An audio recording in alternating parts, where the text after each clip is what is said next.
Well, it's funny. I arrived as a student in at the architecture school in '66, and I knew nothing about architecture. And I come from a sort of academic family, and I was never incredibly academic. I thrived at a few things, but not really liking school. Mm-hmm. It's since my early days at a crazy progressive school where I couldn't learn how to read or do math as a young child, so I was allowed to play in the art studio. And there they had all this clay, and I would take this big blocks of clay, make passages with my fingers through the clay, and you couldn't see what was going on inside, but you could imagine what was going on inside. Of course. But you were also imagining. And I was imagining, yeah, and I would illuminate these tunnels. From various positions, so light would become emanating out. Anyway, going to architecture school was like going back to this early preschool, or not preschool, actually it was the first, second grade. It's a very radical school. And I loved it. I think I would have been kicked out of school if I had arrived a year earlier under Paul Rudolph. So was this some kind of gap? Who was the dean? Charles Moore had just taken over. Okay. And he was a wacko, wonderful, kind of crazy hippie architect who, he was a contemporary exactly of Robert Venturi. They went to school together at Princeton. And he knew history, and all his buildings started espousing parts of historical Islamic temples and things like that he knew all about. And so it was, I suppose, at the beginning of postmodernism in a funny way. But for me, it was a very rich postmodernism that he and Venturi started, which is so different than the sort of fossilized postmodernism of something like Bob Stern represents to me, which is just sort of imitating it. Because Charles Moore and Venturi would take it and stuff and use it in a playful, paradoxical, often way. Exactly, yeah. And so Charles Moore was just very supportive of me, and I sort of closed myself into my drafting space and put walls all around it, and happily made these clay plaster scene models, and then they turned into cardboard, but whatever. And but it was, it had a lot to, and then Charles Moore had a colleague, Kent Bloomer, who gave this wonderful project. He was a sculptor, called The Dominant Void, where the space was meant to be more palpably present than whatever it was that defined it. And that also had a huge influence on me, because I always think that space is sort of under-talked about. So is that your first project?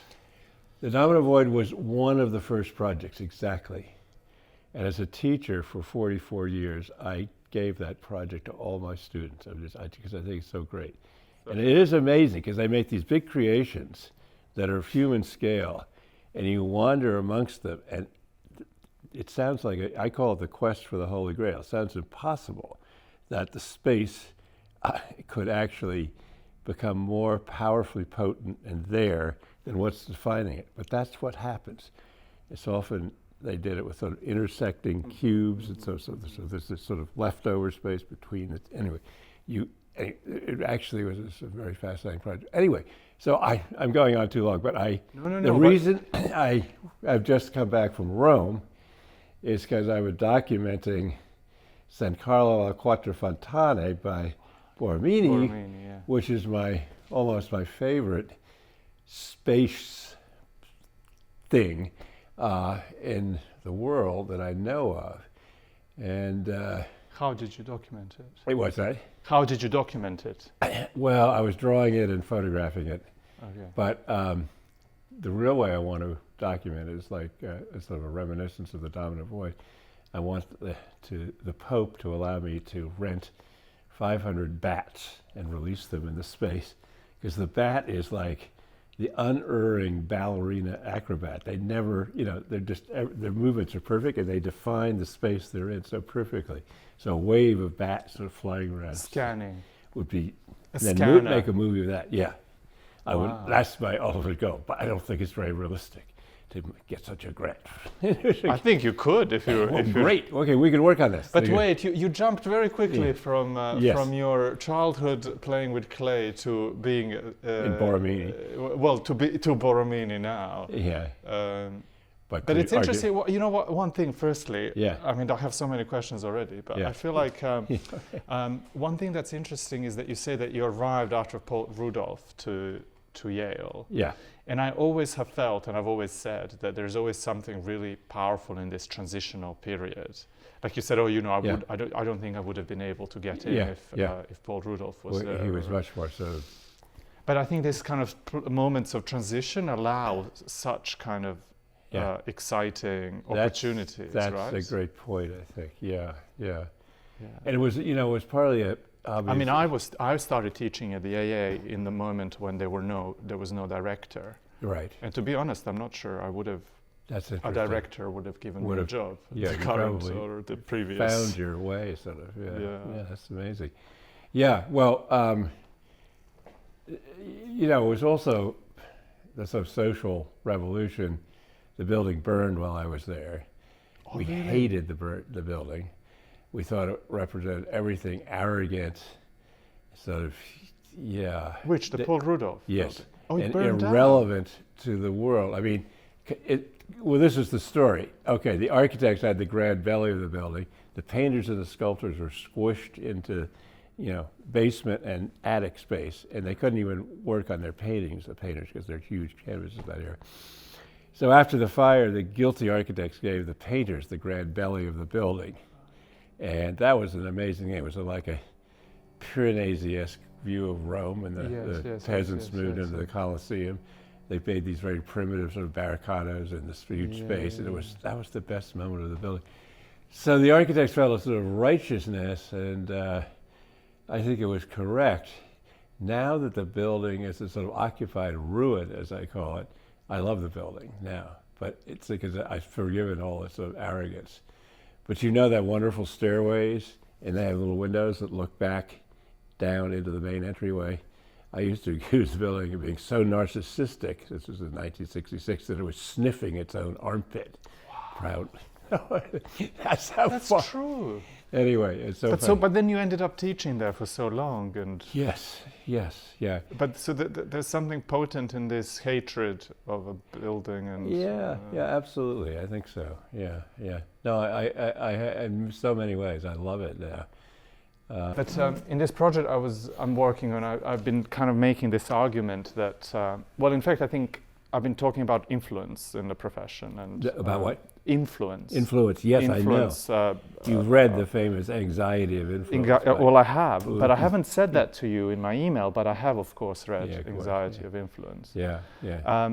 And, on one hand, influence is something that in literary theory is explored. But then what's interesting I guess if you look at literary theory and Harold Bloom, and there's another book which he uses the word misreading, is that what he says is that it's like innovation, we strive for innovation. So a poet strives for innovation.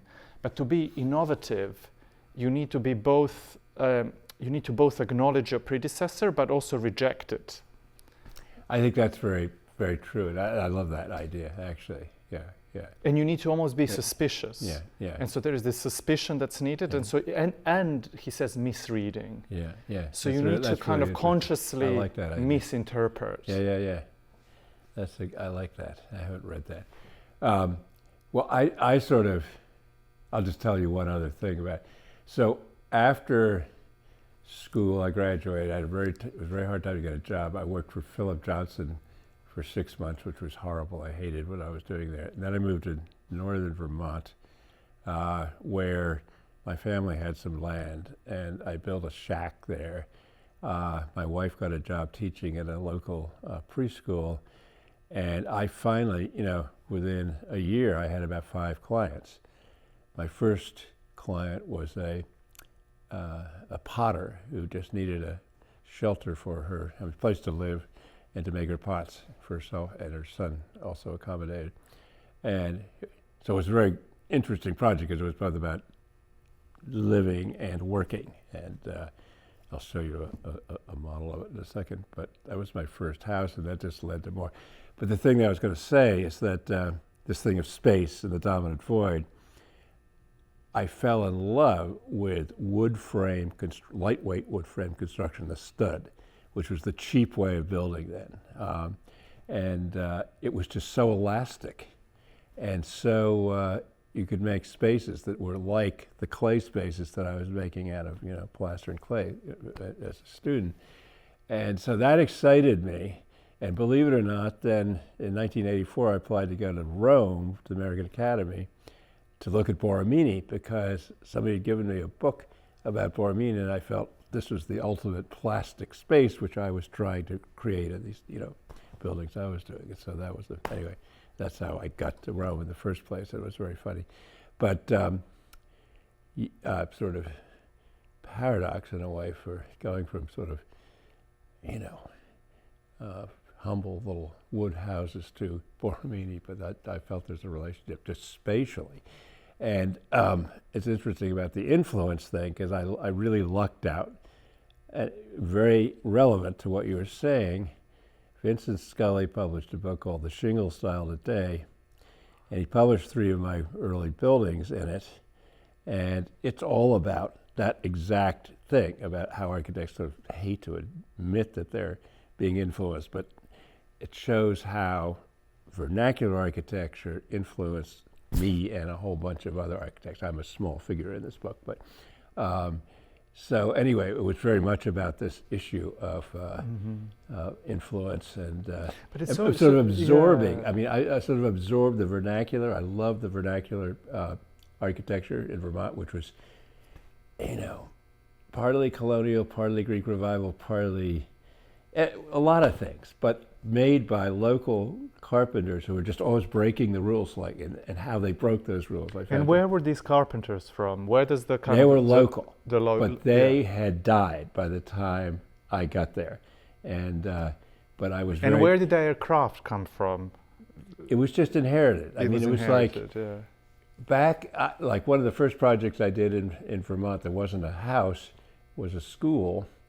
And I remember the selectman in the back of the room saying, "Why do we need a goddamn pool architect, goddammit?" Anyway, and I totally agreed with them if their great-grandfather had been there designing and building. But now they would have just not known what to do, And so it's an interesting thing, but it just comes from the local traditions, and basically rural Vermont has almost no, before the latter part of the 20th century, there's just almost no architecture designed buildings except at universities and stuff. I mean, yet within the kind of appreciation for vernacular architecture, you inserted a role of an architect by kind of hacking it. Is this fair to say? I feel like when I look at your architecture, it feels like you're hacking, you're subverting. Yeah.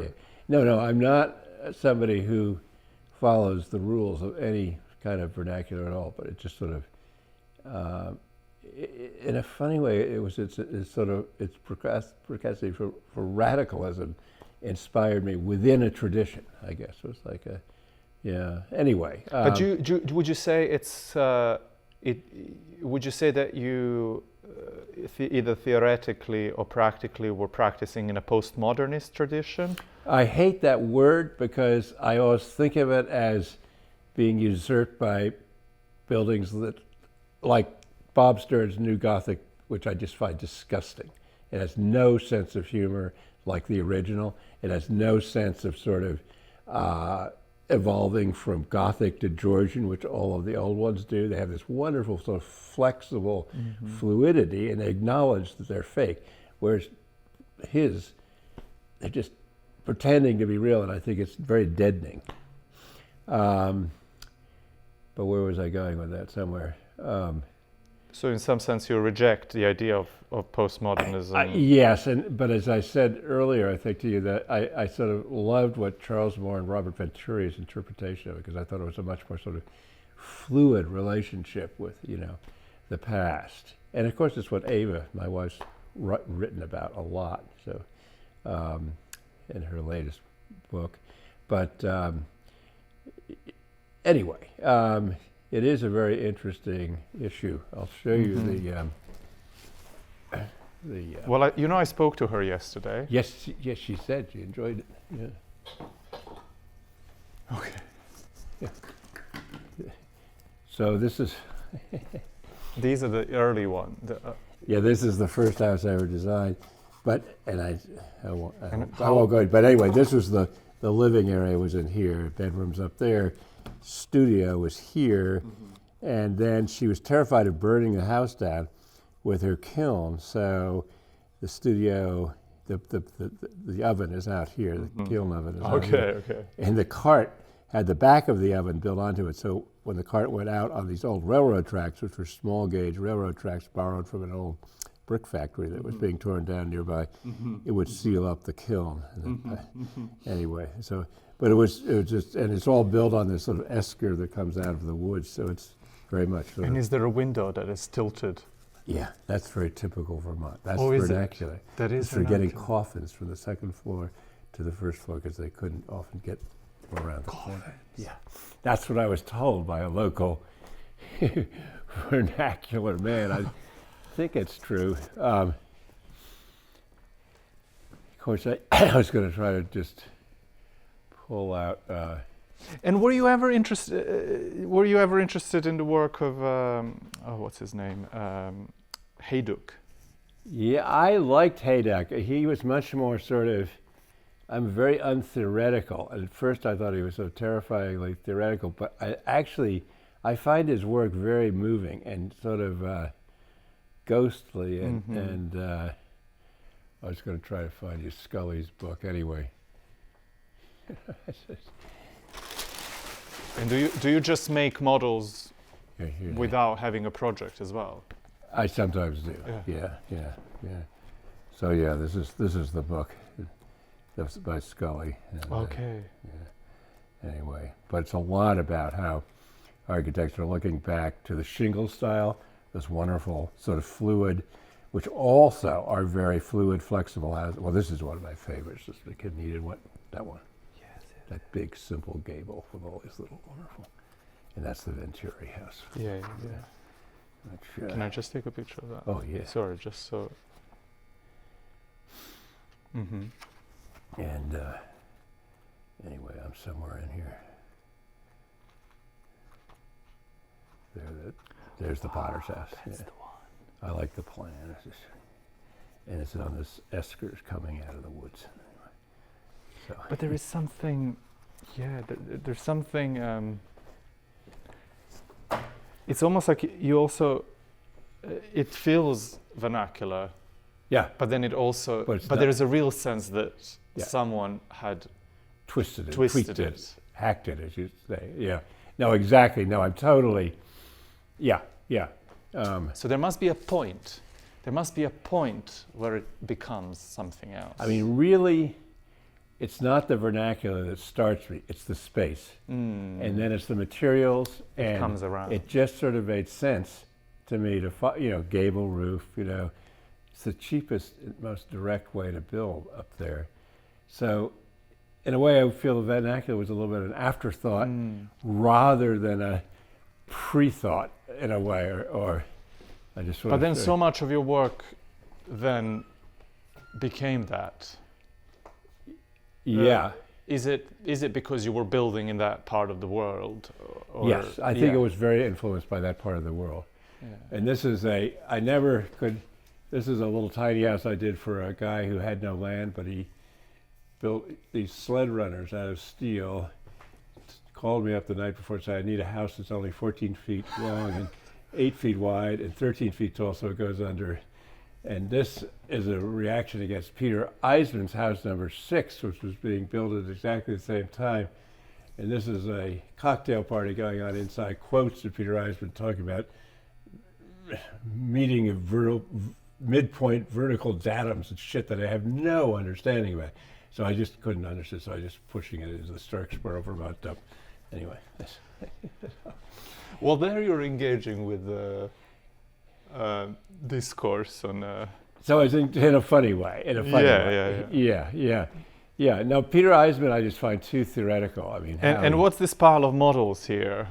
oh, that's just. I mean, I just dumped them out of some boxes. I mean, it's totally arbitrary, but they're probably. This is probably 100th of the number of models that are in boxes. Right. Yeah. So I just sort of like the models, and I like the idea of some small creature living inside them. Yeah. Here's the potter's house with the tracks going out. Okay. Yeah. Okay. Oh wow! And there's a real detail that goes. Yeah, I mean, this was all leftover stuff that we got from somewhere junkyards. else, Yeah. right?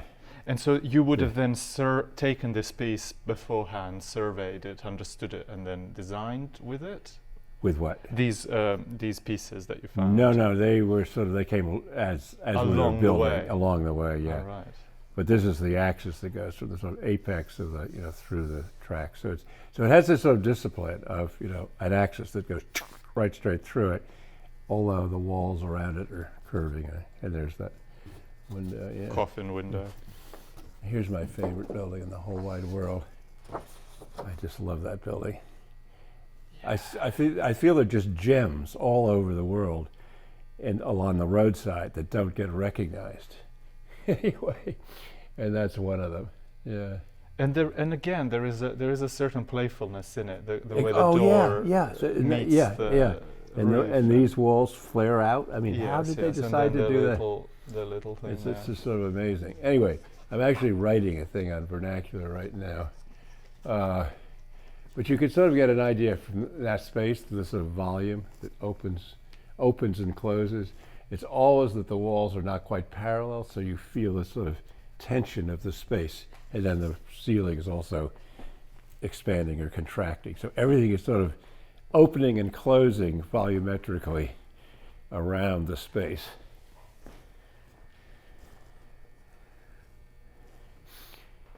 I'm sorry, I ought to get you. Your train is at 3? It's at 4. 4, okay. 15. Well, these are models that I made for a project for a friend of mine who had no money. He thought he'd bought some land on a tidal marsh, which turned out that he wasn't able to build there and couldn't buy it in the end anyway. But so we fantasized that he was a retired lobsterman, and that this was his house. And so these are just various models. These are 20, 30 years, 40 years old maybe, I don't know. This was a little house studio, guest room and a bridge that went across. This stuff's all on the website in better condition. There's you see this, I'm sorry, this is made out of asphalt shingles, which I love. Okay. They used to make wonderful colors of asphalt shingles. I just love them. Right. Yeah, anyway. Yes. And using it as a cladding. Yeah. But it's really, what I find really interesting? Yeah. Like linking you to Eva. Yeah. Like, do you have a similar design sensibility? Well, or do you think that's she's a very more good of question, because we used to work together. We won several competitions together. This was the Yale Boathouse that was built 22 years ago, and we did that together. She's a great designer. I sort of wish she was still working on design, but she's totally gone into the academic. But again, I mean, this was probably my first model. There was a more detailed model, and then this is a larger model of the viewing room. But so model making is important to you? Oh God, yeah. I make the models. That's how I would design. And I think that, it's like, this is maybe almost my favorite house here. Tiny house, about 1,000 square feet. But I just love the way the space kind of opens up and closes down, and very simple. And these are a bunch of models, and this is how it started. And so is your design process, you sit down and you start making? Oh yeah. I mean, that's, I think, the first model that then evolved, and then the client has a much bigger model. And I'll give you my business card. Yeah. Because does it fold into a model? It has that very model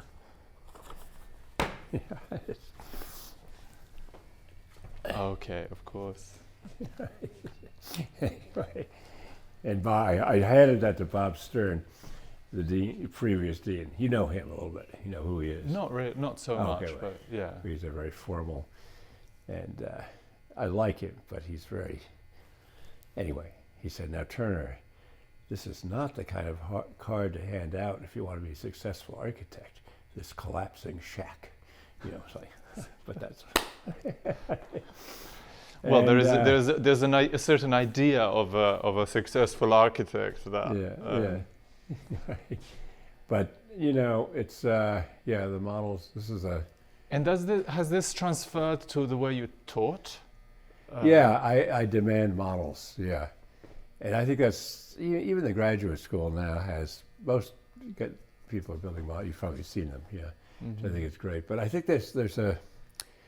The thing I was starting to say with the model is you're designing the inside and the outside at the same time. The wall is defining the inside, and so I think you could do that on a computer, I suppose. I'm completely a caveman at computer technology, so I wouldn't know how to do that. But I do think there's just something about the physical relationship of making something out of actual materials and being able to, look at it. And we also do bigger models you can put on your head that I don't have here, so that you can, look around from inside it.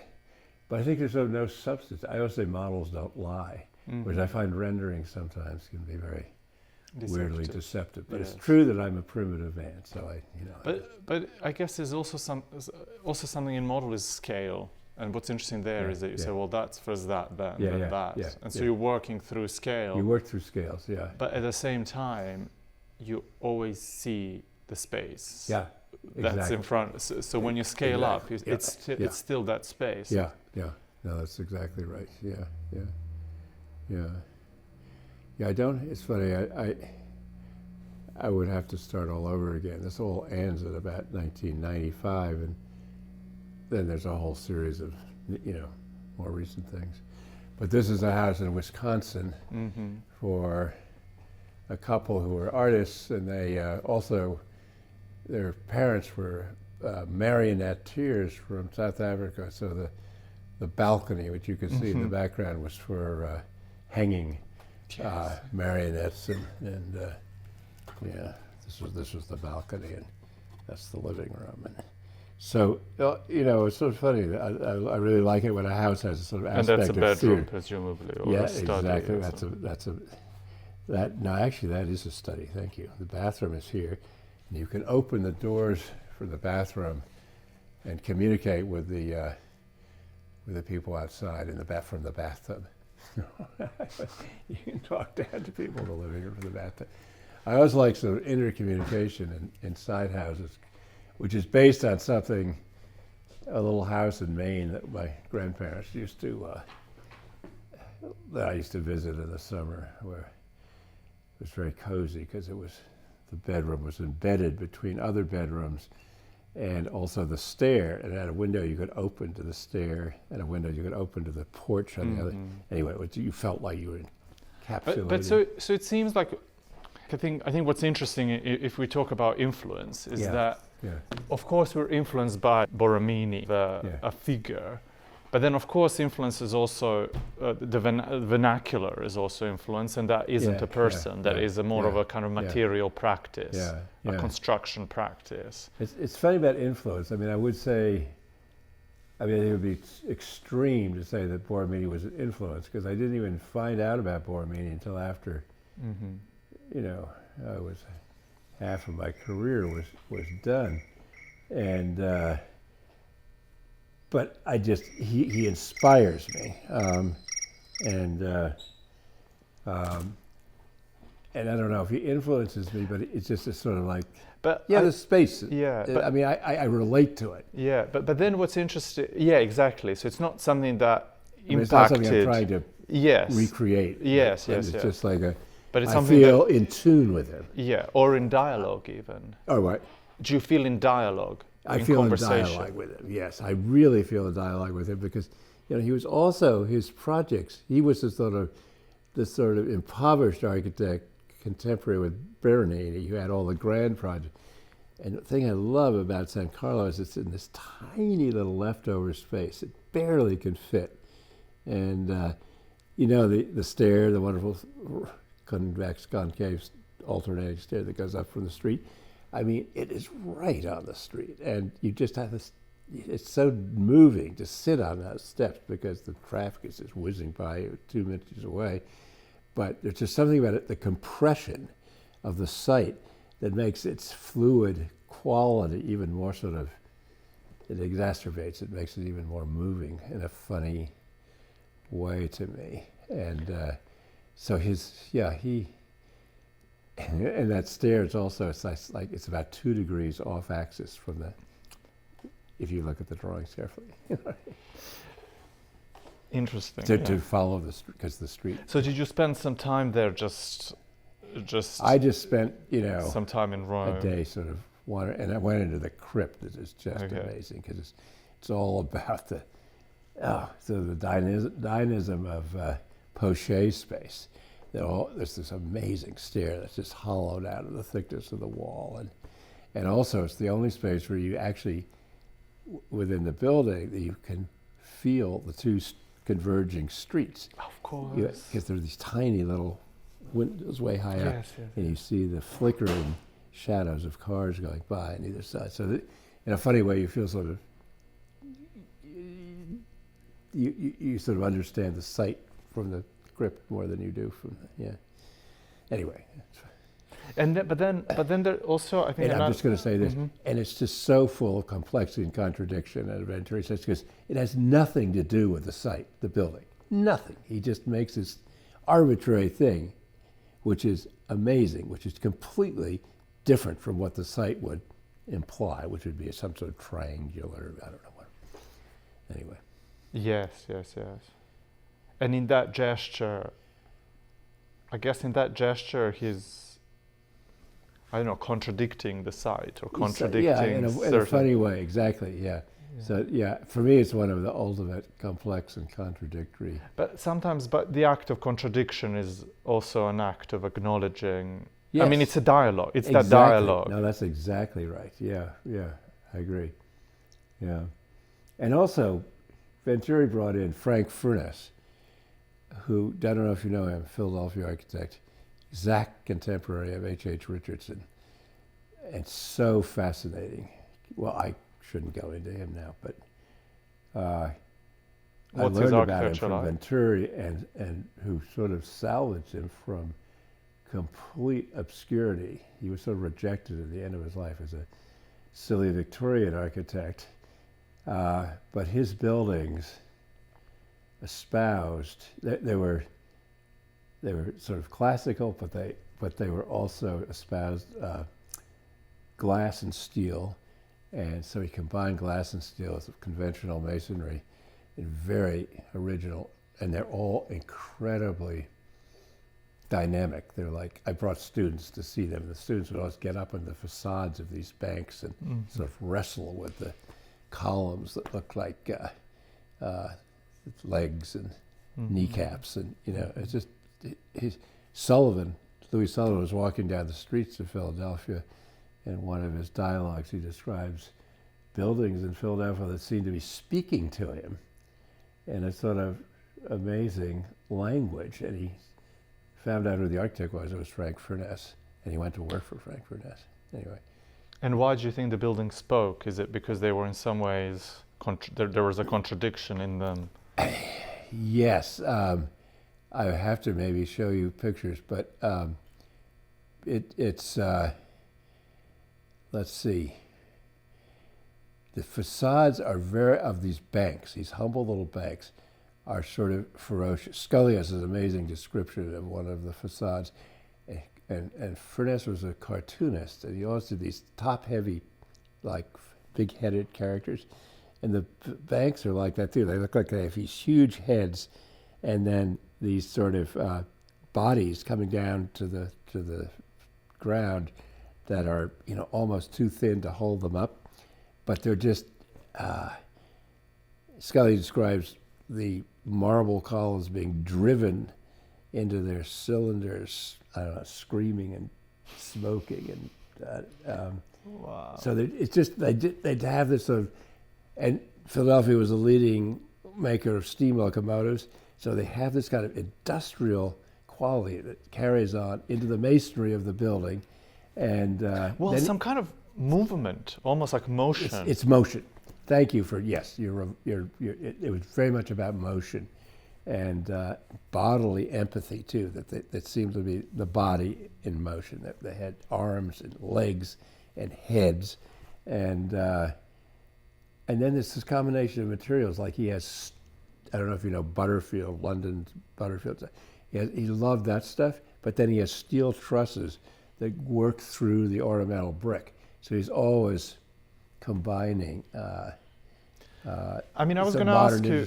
Yeah, I was going to ask you. So in my previous question, I kind of didn't get to the point that something that I was thinking, and that is, I mean, okay, there is a kind of vernacular tradition. There are names in history, but there are also places. Like there is a place. Yes. Yeah. And place is like everything, yeah. right? It's not just a name. It's a culture. It's a building tradition. It's names. It's everything that comes with a place. Yeah. And so, first place that I wanted to ask you about is Vermont. Yeah. But then, actually, maybe we should talk about Vermont after. I maybe want to talk a little bit about New Haven, because the way you describe this kind of weird kind of juxtaposition of things and these buildings that seem to be in conversation with themselves. Yeah. I had a real strong sense of that walking around New Haven. Yes. I felt like some of them were like a Stalin Tower above and a kind of medieval England on the ground floor. Yes, there's amazing kind of merging of styles in New Haven too. And Vermont is also smaller scale, more humble usually. Mm-hmm. But New Haven it does a lot of the same thing. And so do you feel like New Haven has, I mean, what did you get out of New Haven in a kind of... It's interesting. Like something that sustained you here as an architect that teaches and practices. I mean, there must be something in the place. Well, you'd hope so. I would, in a funny way, my instinct is sort of to deny that. I feel I already sort of had established my sense of place in Vermont. And I remember when I married Ava, and we were both teaching here, to say it made sense to live here. I said, I was born in New York. I said, I either wanted to live in a real city or the real country, Vermont or New York. New Haven seemed a little bit like this sort of ambivalent in-between zone.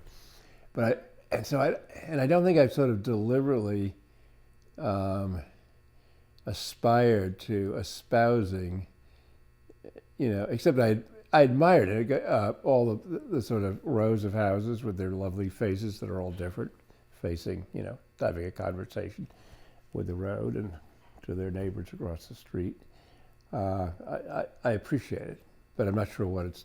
I think my sort of influences go back to my beginnings in Vermont more than later on here. Mm-hmm. But I do appreciate the sort of neighborhoods. But then Vermont maybe is a bit more homogeneous. It more reads as...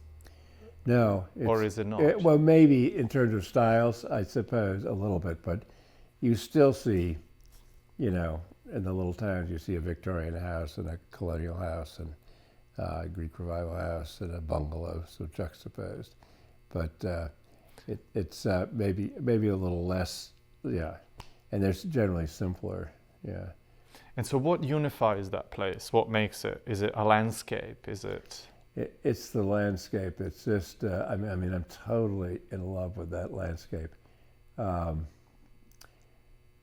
The landscape starts with a series of north-south valleys that are, in a funny way, I think it reminds me of New York. They're like the avenues. And then the cross streets are these little gaps that go through the hills. And you always know where you are. And it still has beautiful, open agricultural landscape. And that's what I really love. And I love the sort of composition of the farm with its outbuildings and fences and walls going out to meet the natural landscape and the sort of big, composition of that. And it's all fading in Vermont as well as it is everywhere else. But It's still, you still get it. And you go back often? Yeah, we still own the house that I built up there, so we go back. Yeah, well, you'll have to visit sometime. And you spend summers there? Or? Yeah, we spent some of the summer there. Yeah.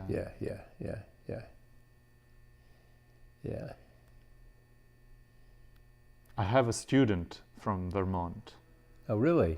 Yes, one of my students at the AA is from Vermont. Interesting. Yeah. Vermont, he is a Vermonter. Yeah, and I think he's from the countryside somewhere. So I should ask him where exactly. Yeah, that's interesting. And I wonder where exactly is your house? Where is it? It's in a little town called Starksboro, which is northwest Vermont, in the Champlain Valley, which looks across to New York State and across the Adirondacks Mountains. But it's interesting. Do you think Vermont? What's a person from Vermont called? Vermontian? Oh, Vermonter. Vermonter. Yeah, but I'm unfortunately a fake Vermonter. Okay. And everybody thinks I'm... Because you were born in New York. Yes, I was born in New York. But so then why did you then how did you end up in Vermont? Oh, that's a really funny story. Have you ever heard of Goodnight Moon, the children's book? No.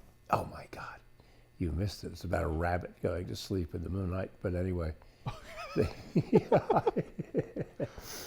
we knew the illustrator of that book, and I would visit him, and he was sort of a mentor. He was an artist, and he's very famous. Is that the one where you said you went into this artist studio and? That's right. Okay.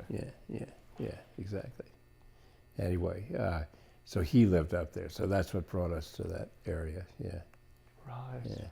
Yeah. And that's you and your family as a that was me, and my father was actually a classmate of his at college. So that's what. Yeah. Amazing. Okay, I'll quickly explain it. Yes. Okay, so this, come over here, I guess. This is when I was at the American Academy. And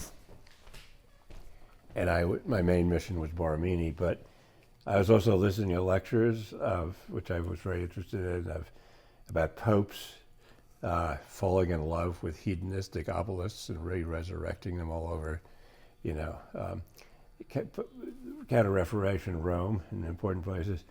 So I felt that I would do so. I found that just very interesting. So anyway, I made this weird wooden structure,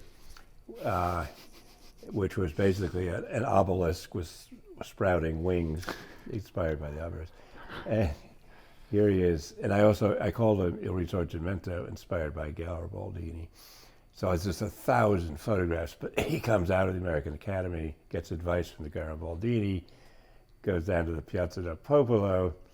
Here, it should have been somebody making a movie of this, because the first version went around, it was an elegant businessman with a briefcase in his vest, but the second version was a woman with 4 dogs, 2 Great Danes and 2 Dachshunds, who all lifted their legs and peed on it.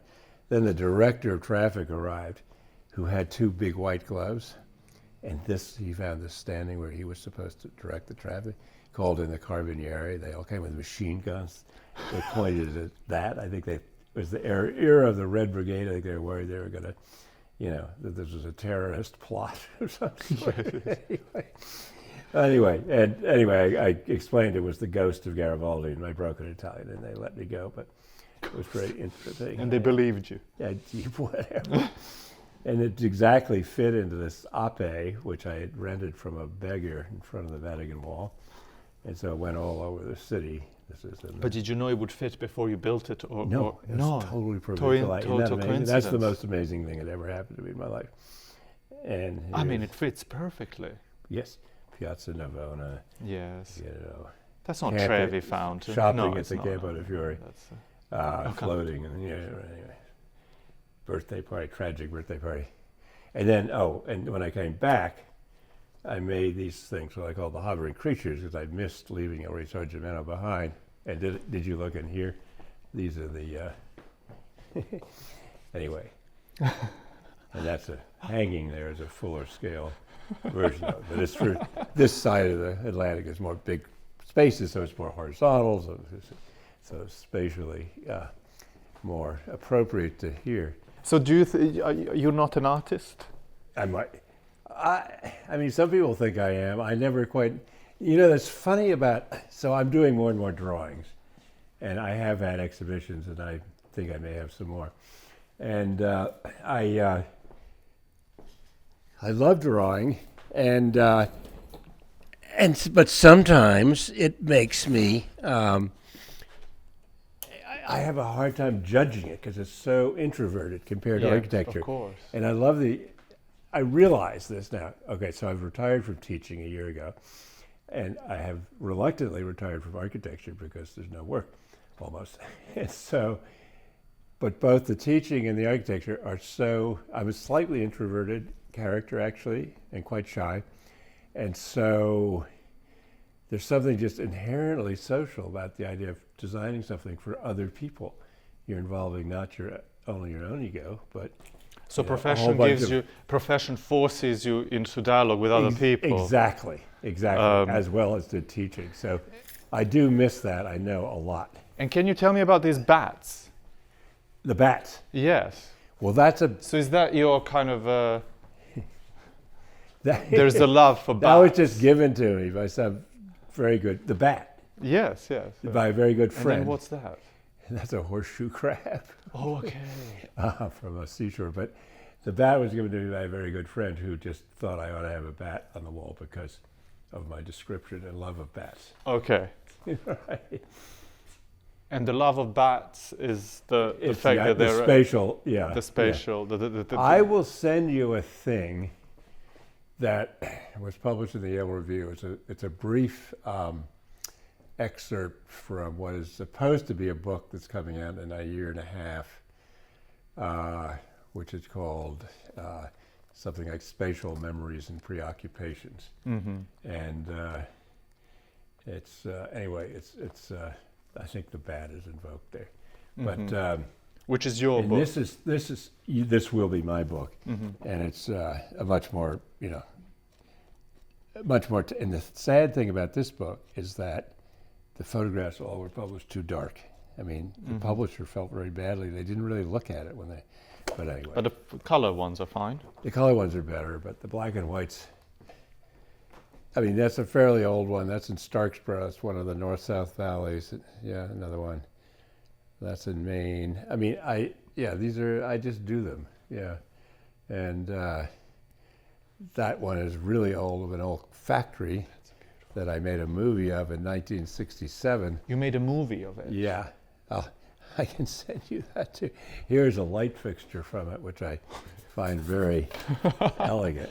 So wait, there is also an element of film in your work, or in drawing film. Well, it's funny because that's what I that's one of the empathies with your. Yes. I mean, and I have been making, and I don't know how to make movies, or videos really, but I've been. In the last drawing show I had, there was some videos of just moving on my bicycle through the woods and looking at the space. I love the way the trees in the foreground sort of flicker very fast, and then you see further and further away spaces that are going by very slowly, and you sort of get involved in those distant spaces in a way with this sort of flickering, near distance in front of you. Mm-hmm. So that's what it all has to do with space again, yeah. And I'm sort of working on those, and I want to learn how to edit better. Mm-hmm. I'll just quickly say, this is a very last project. This was palliative care mm-hmm. center for people who are basically dying. Mm-hmm. And it was a perfect project for my age, effervescing off into the universe. And unfortunately, COVID killed that one too. But might it come back? It might. Models on the. Interesting, yeah. It has more of an organic. Yes, it does. Yeah. Form. Yeah. But so I just on film, I think what's interesting in film is that it's it obviously is to do with motion that we were talking about earlier, but it's also to do with time. Exactly. And it allows you to like kind of do things in time, which is kind of like what architecture also does. Yeah. So there's So that's very interesting. I want to talk about this more sometime. Yeah. Yes. I'll just show you one. This is a ruin of a building I did as a student in 1967, which was a urethane foam house which was a sprayed balloon, and it was discovered by a student a few months ago, and as a ruin, which I love. I love it as a ruin. I feel it's much better as a ruin than it was as an original house. But you did it Yes, as a student. It was an experimental project that I got to build as a student. yourself or with a group of others? Yeah, we were given a urethane foam by Union Carbide, who made it, and with the idea that we'd do experimental housing with balloons blown up. Of course, and the foam expressed 3 times its original volume. So the idea was to arrive at a site that desperately needed houses with this high density, low volume package of balloons and foam in the canisters, parachute it down or whatever to the site, and then it would expand. It would reverse into a high volume, low density package as the balloons expanded and blown up and the foam expanded 30 times its original volume. Yeah. Oh my God, look at the light now.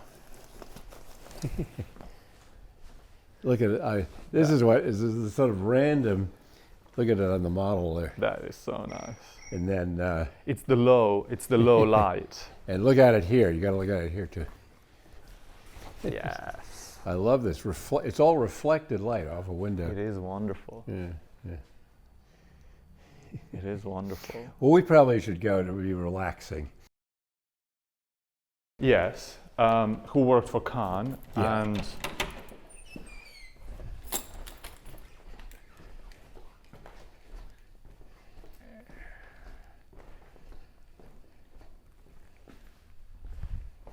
We're good.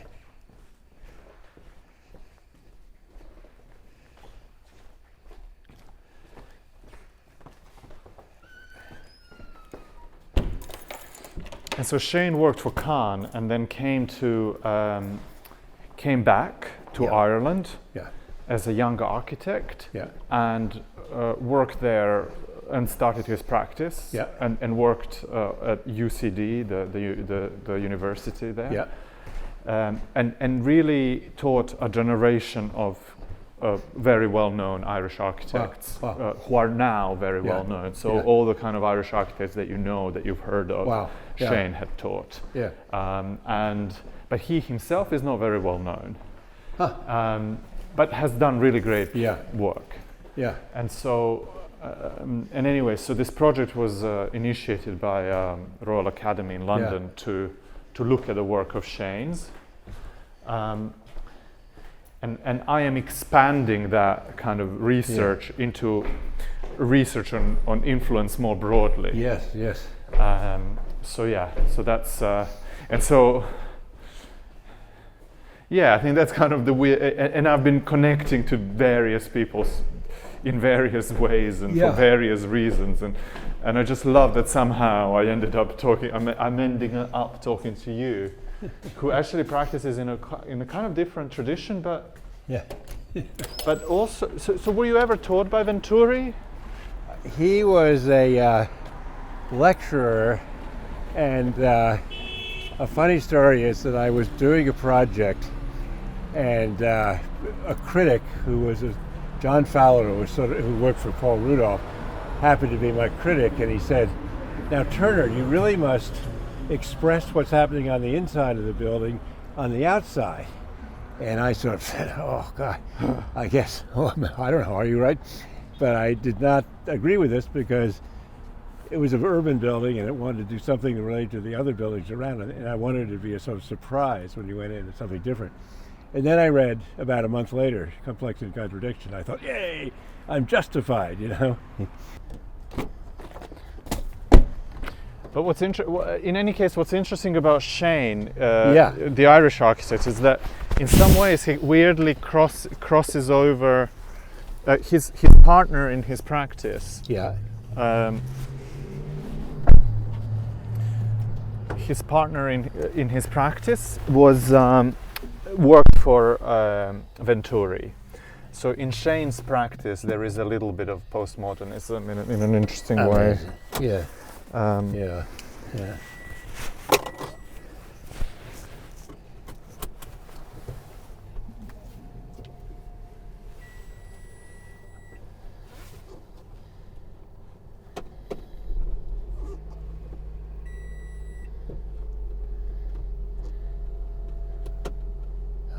close.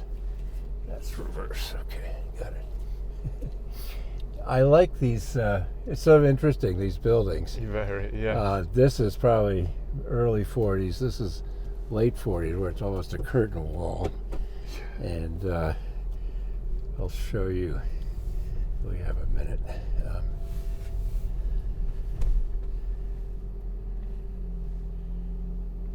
And Khan? Has Khan ever been an influence for you? Or have you crossed paths, or No. have you ever liked him? I like him a lot, but I don't. I'll just point out quickly. See, Yes. that's the earliest building down there with the 30s rounded corners. This is next with, this used to be a glass block thing above the lintel over the door. And I love the corners, the way the brick is a little bit inset, different color. It goes wraps the. I think that's a brilliant. Yeah. Those kind of almost Art Gestures. Deco kind Yes, of yes. details, I think, are just so wonderful. Yeah. And I think, the students don't see that stuff today. And so I'm always taking them to pointing this kind of things out to them, because I think it's so important. Well, one has to, I think. I mean, the reason why they don't understand is because they haven't done it themselves. Exactly, yeah. They don't know yet. Yeah. No, it's not their fault, but I think. But they do need to learn to look. But just with how you were putting it, like walking around the streets of New Haven, they don't do that. That's not part of their education, and it should be. Yeah, absolutely. They learn so much. So that's next time we'll take you up East Rock, because that's a igneous intrusion into the sedimentary rock, Right. and then the sedimentary stuff was eroded around it, and that's left, and it's amazing. I love it. It's like a landscape. Yeah, it was worshipped as the Serpent Mountain by the American Indians, Right. Native Americans as they call them now.